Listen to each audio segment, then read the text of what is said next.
You're watching MH Nation. Get the latest NBA news, transfer rumors, and match updates fast. Like, share, and subscribe to stay ahead of the game. Luka's new weapon?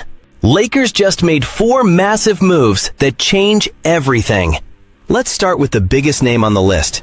3 teams, 7 players, 1 blockbuster. Could PJ Washington really be headed to LA? Imagine Luka Dončić getting his old Dallas running mate back, except this time, he's wearing purple and gold. That's the trade idea sending shockwaves through Lakers Twitter right now. With August underway, the Lakers still haven't found their long-term answer at power forward, and one name just won't go away: PJ Washington. The 27-year-old Dallas Mavericks forward built real chemistry with Dončić during their years together in Dallas, and now that Luka is running the show in Los Angeles, fans and insiders alike keep circling back to the idea of reuniting the two. A new 3-team trade framework has emerged involving the Lakers, the Mavericks, and the Cleveland Cavaliers, and it's a 7-player blockbuster that would completely reshape multiple rosters. Under this hypothetical deal, the Lakers would land PJ Washington along with young big man Naquan Tomlin. In exchange, Dallas would receive Jared Vanderbilt, Jake LaRavia, a 2031 first-round pick that originally belongs to Cleveland, and 3 second-round picks. Cleveland, meanwhile, would take on Adu Tiero, Bronny James, and Dalton Connect to round out the 3-way swap. Now, before you get too excited, this is being floated as a hypothetical scenario for debate, not a report of an actual deal in motion. But it's worth breaking down why it makes sense on paper. For Dallas, trading away their best player in the deal for 4 total draft picks while shedding nearly $20 million in payroll is exactly the kind of rebuild around your picks move a young Mavericks team would consider. For Cleveland, absorbing Tiero, Bronny, and Connect gives them controllable talent and a player some believe has real star upside. But here's the real question everyone's asking: how realistic is this for the Lakers? According to Lakers insider Jovan Buha, the math is tight. Because LA is already so close to the first tax apron, they can't just throw out something like Jaden Hardy and Dalton Connect, or Connect and LaRavia, and call it a day. Buha explained that any legal framework would need to start with Hardy and LaRavia as a bare minimum in outgoing salary to match Washington's contract.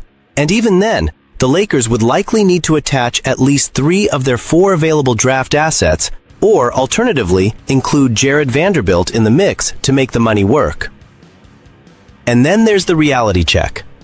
NBA insider Jake Fisher poured some cold water on the hype, noting that as of right now, he has no real indication that the Lakers and Mavericks have had any meaningful trade conversations this offseason involving either Washington or Mavericks center Daniel Gafford. So for now, this stays firmly in speculation territory. But it's the kind of speculation that makes too much sense to ignore. Just picture it for a second. Dončić, Austin Reeves, newly acquired center Walker Kessler, and PJ Washington all on the same floor. After Lakers fans were told landing Kessler was a pipe dream and it happened anyway, is it really so crazy to think Washington could be next? Let's talk about why this specific fit matters so much. Washington isn't just a name Lakers fans remember fondly from the 2024 Finals run with Dallas. He's a legitimate 3-and-D power forward who can switch across multiple positions, space the floor from deep, and do it all without needing the ball in his hands. That profile is exactly what a Dončić-led offense thrives with, because it lets Luka operate as the primary creator while everyone else fills gaps around him. The Lakers have been searching for that exact kind of forward since the day Anthony Davis left town. And on paper, Washington slots into that need almost perfectly. There's also a business angle worth mentioning. The Lakers are dangerously close to the first tax apron, which restricts how aggressively they can operate in trades. No combining certain outgoing contracts. No signing and trading for taxpayer mid-level guys. That's precisely why insiders like Buha keep stressing the picks plus expiring money route instead of a simple one-for-one swap. It also explains why names like Jaden Hardy, Dalton Connect, and Jake LaRavia keep surfacing in every single trade scenario. They're the pieces the front office can realistically move without disrupting the core. We'll be tracking this one closely, so make sure you're subscribed for updates. Forget Kuminga. Is this Cavaliers sharpshooter the safer bet for the Lakers? While everyone's obsessed with the Lakers chasing Jonathan Kuminga, there's a quieter name that might actually make more sense, and he comes with a lot less risk. The Lakers have been loudly connected to free agent forward Jonathan Kuminga all summer, and pulling that off would require pulling off a sign and trade with the Atlanta Hawks. But here's the catch that a lot of fans are overlooking. Under the current CBA rules, the Lakers could only complete that sign and trade if they commit to a 3-year contract for Kuminga with just 1 season guaranteed. That's a tough sell for a 23-year-old who has a growing list of suitors and very little reason to accept a deal loaded with non-guaranteed money. That's where Max Strus enters the conversation. Strus is in the final year of his contract with Cleveland, carrying an expiring salary north of $16.5 million, and he brings a track record most role players would kill for: real 3 and D production and playoff mileage on 4 different deep postseason runs, including a trip to the conference finals. Yes, he missed 70 games this past season, but that was due to surgery, and he still came back to play every single postseason game for the Cavaliers once healthy. According to Hoops Hype's Michael Scotto, Cleveland is actually open to moving Strus, and the motivation is simple. They want the financial flexibility to make another roster addition. That opens a real door for the Lakers. One logistics-friendly framework would have Los Angeles sending out Dalton Knecht and Jake LaRavia to bring back Strus, a trade where the money lines up almost perfectly, leaving the Lakers just over $1 million under the maximum allowable incoming salary. The more likely path, though, might actually be the Lakers stepping in as a third team inside a Kuminga sign and trade involving Cleveland and Atlanta. So why does Strus fit so well? He's 6'5", 215 pounds, and he checks every box the Lakers need on the wing: perimeter shooting, defensive versatility, and legitimate playoff pedigree. Advanced defensive tracking has him in the 74th percentile in positional defensive versatility, the 82nd percentile in isolation defense, the 71st percentile defending off the ball, and the 69th percentile navigating screens. On top of that, he's in the 83rd percentile in off-ball gravity and shot better than 38% from three-point range. For a Lakers team surrounding Luka Dončić that desperately needs three-point shooting and defensive versatility on the wing, Strus checks nearly every box, and because his contract is expiring, the downside risk is minimal. Think about it from a pure risk management standpoint.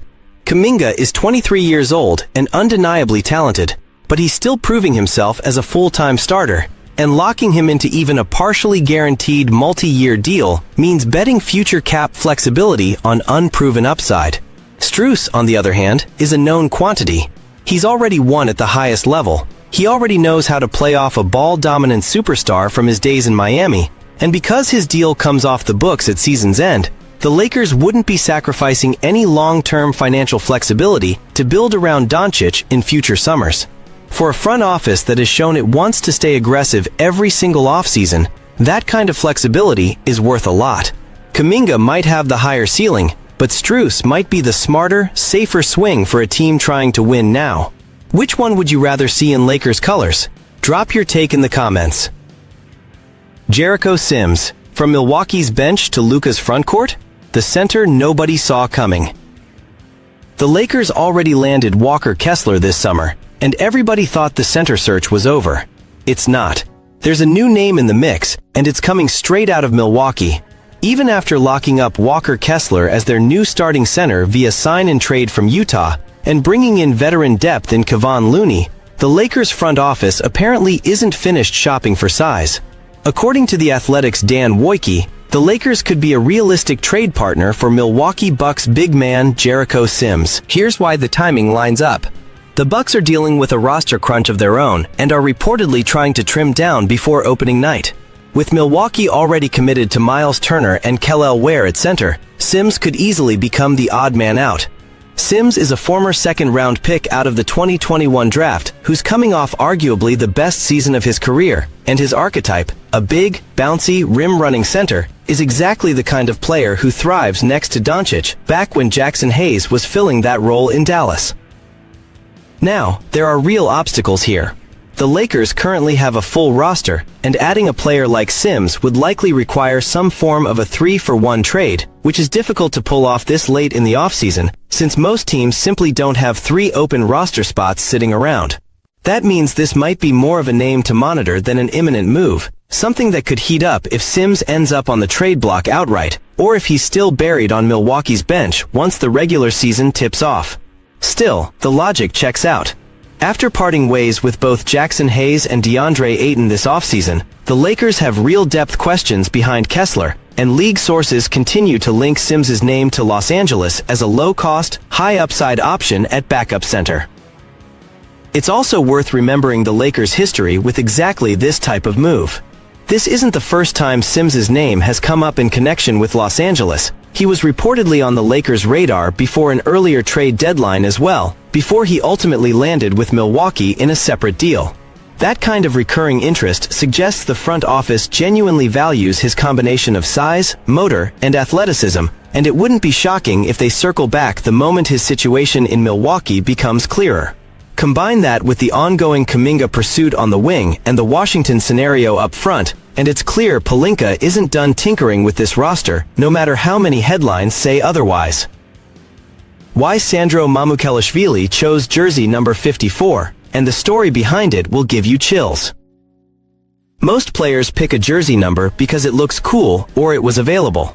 Sandro Mamukelashvili picked his for a completely different reason, and once you hear it, you'll understand exactly why he's wired the way he is. Let's shift gears from trade rumors to a story that says a lot about the character the Lakers are building around Luka Dončić this offseason.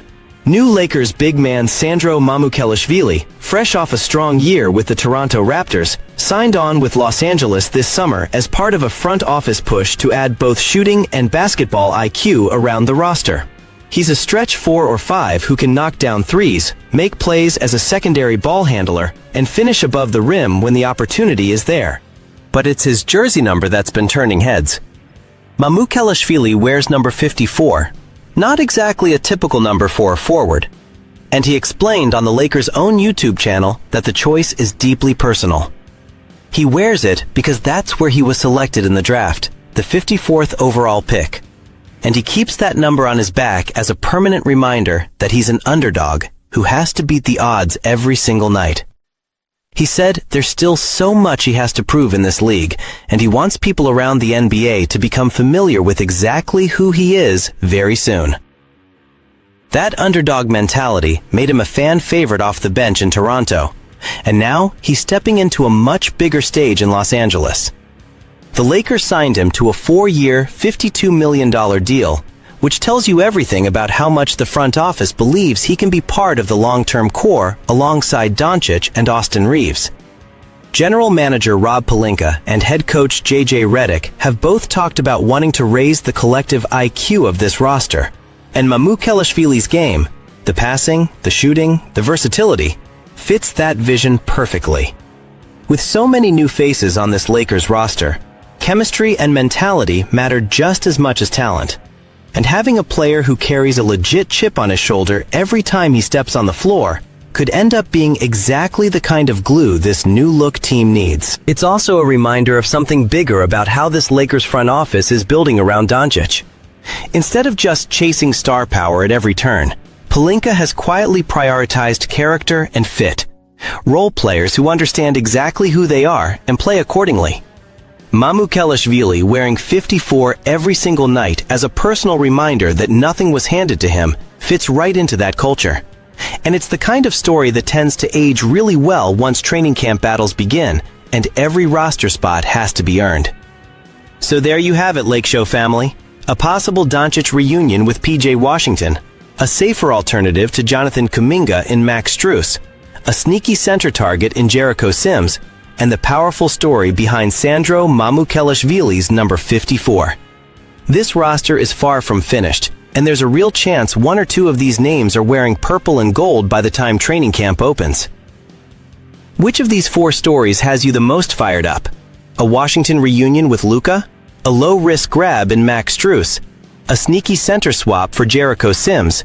Or the underdog story behind Mamukelashvili's number 54? Let me know down in the comments, because I read every single one of them. And remember, this front office has proven all summer long that it doesn't sit still. From landing Dončić to bringing in Walker Kessler, this roster has been reshaped piece by piece, And these 4 storylines could be the next chapter in that rebuild.